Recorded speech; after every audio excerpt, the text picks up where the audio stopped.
What's up YouTube, Tactical Swede here once again. Thanks for watching. So today I'm going to do a video response to the Yankee Marshal. He recently put out a video calling out the gun channels on YouTube, wanting to know our stance on the Second Amendment and whether or not we believe in any kind of compromise when it comes to the Second Amendment. It doesn't happen all the time, but this is a case where I am 100% agreement with Yankee Marshal on this one. I am a no compromise guy. Anybody that follows my channel probably knows this already. I've done a couple videos on the Second Amendment already. I think the Second Amendment says what it says, and there's no interpretation. The right of the people to keep and bear arms shall not be infringed. There's no gray area there.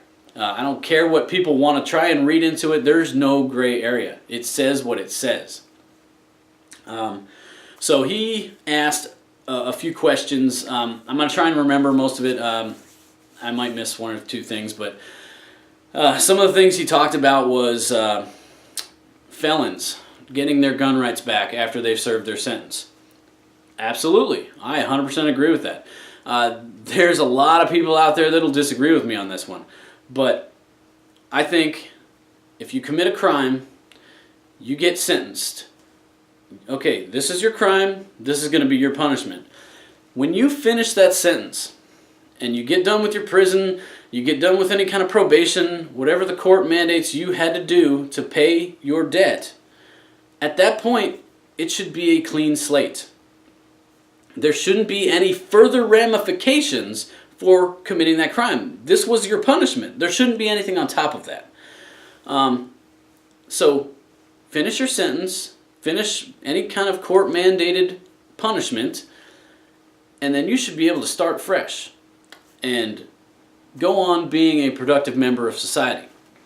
Now, the one thing I'll add to that, if after your release you choose to go back to crime and you reoffend, at that point, sorry but not sorry. I think you might be. I think you should lose your rights at that point, because you were given the opportunity to rehabilitate and choose a different path, and you chose not to. You chose to go back to your original crime or your life of crime. At that point, I have no sympathy for you. Automatic weapons. That was another thing he brought up. Should ordinary people be able to just go buy an automatic weapon? Yeah. I said in my Second Amendment video that the intent of the Second Amendment was for the people to be able to defend themselves against a tyrannical government.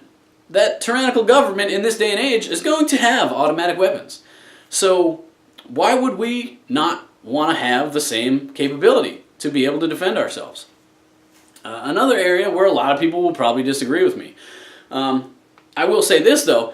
If automatic weapons were somehow tomorrow legal to purchase, would I go out and buy one?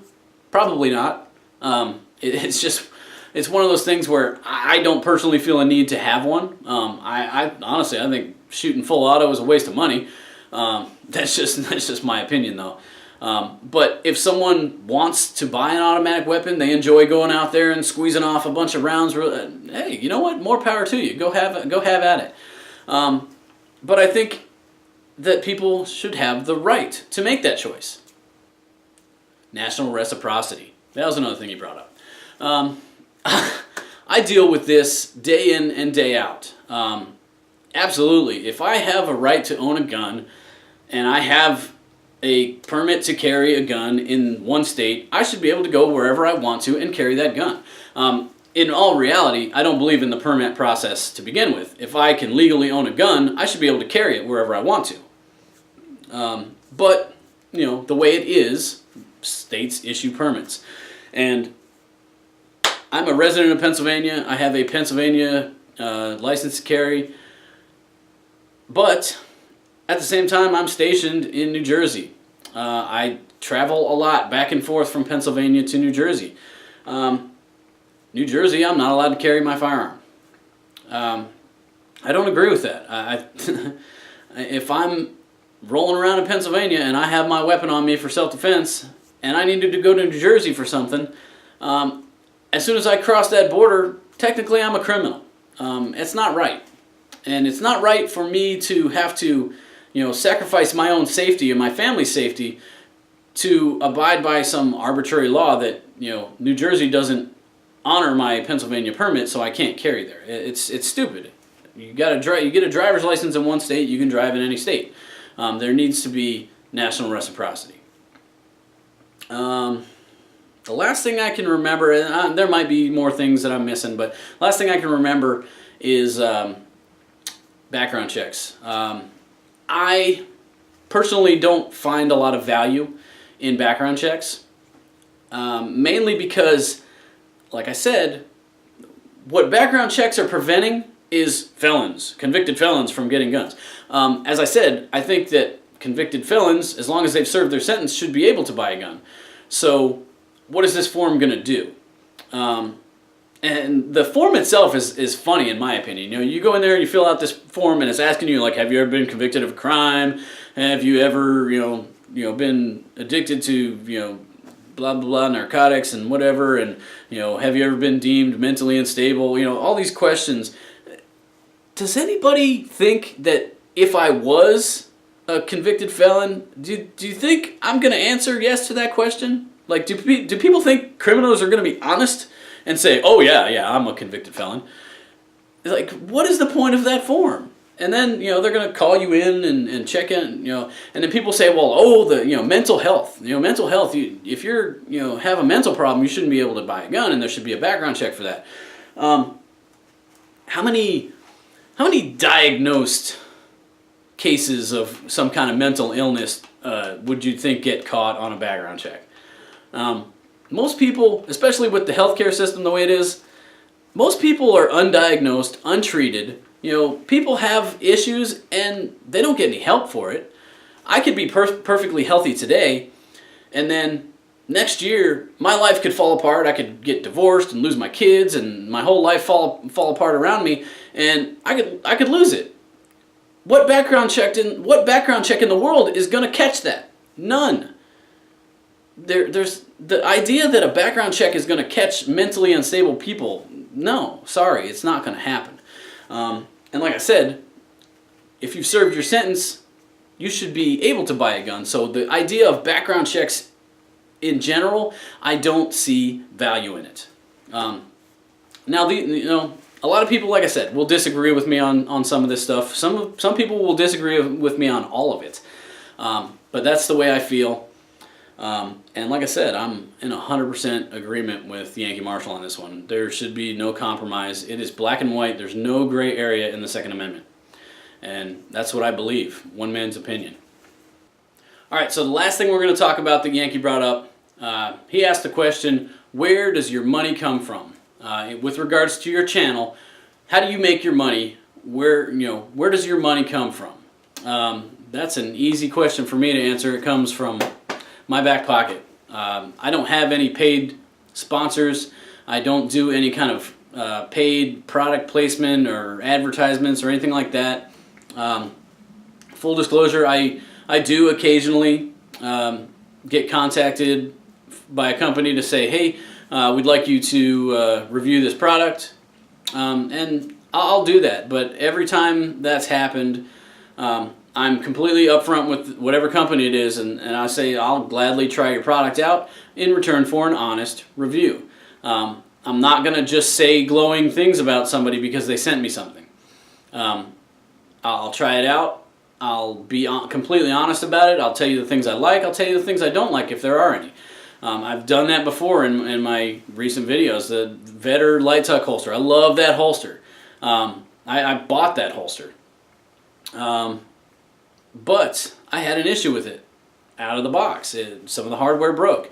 Now, their customer service was awesome, and they fixed it right away, got me up and running. Haven't had a problem since. But in my review, I mentioned that right out of the box I had an issue. I'm completely honest. I'm transparent with everything I do.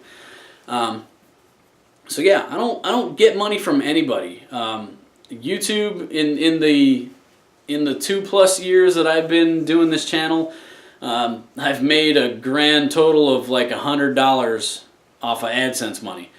So I'm not making any money off of YouTube, and that money has dried up immensely with the whole adpocalypse thing. So Yeah, my money comes from me. And this is an area where Yankee and some of the other guys, they kind of rub me the wrong way a little bit. And you know what? Everybody's got to do their own thing.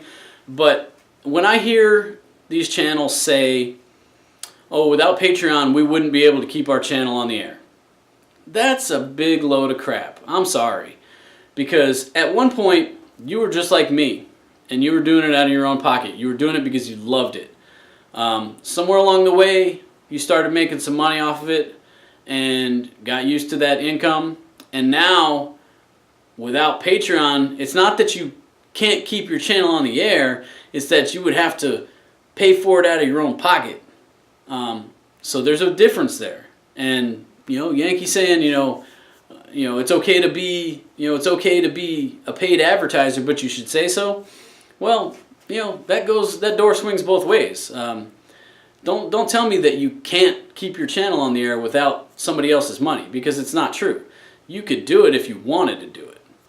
Now, is your time worth doing it out of your own pocket? Maybe it is, maybe it isn't. That's something that you have to decide. But again, be honest about it. You could do it if you wanted to do it. A lot of these guys saying the same thing, like Patreon. Oh, support us on Patreon. It's the only way we can keep it on the air. No, sorry. 100% disagree on that one. And again, full disclosure, as I've said before, I have a Patreon account. Nowhere on my channel will you see a link for it. Nowhere in any of my videos will you hear me say, donate to my Patreon account. The only reason I have it is if somebody really likes my stuff enough to want to help me out financially and they reach out to me, I will give that information if they want it. That's the only way somebody's ever going to get my Patreon account, is if they specifically ask me for it. I don't believe in asking for handouts. Again, I don't do it for money. I do this because I genuinely love doing it. I love guns and weapons and outdoors. That's just what I'm into, and I like sharing it with everybody else. I like hanging out and talking with people of the same mindset. That's why I do YouTube, and that's just my opinion on the Patreon side of things. Yeah, do it because you love it, and if you are in it for the money, that's fine too. If it's a business for you, that's awesome. But yeah, be upfront about it. That's all I'm saying. All right, guys. I think we've drawn this out long enough. As always, if you like what I'm doing, give me that thumbs up. By all means, if you're not already, please hit that subscribe button up there. Stay up to date with any new videos we got coming out. We will catch you next time. Until then, live life and have fun out there.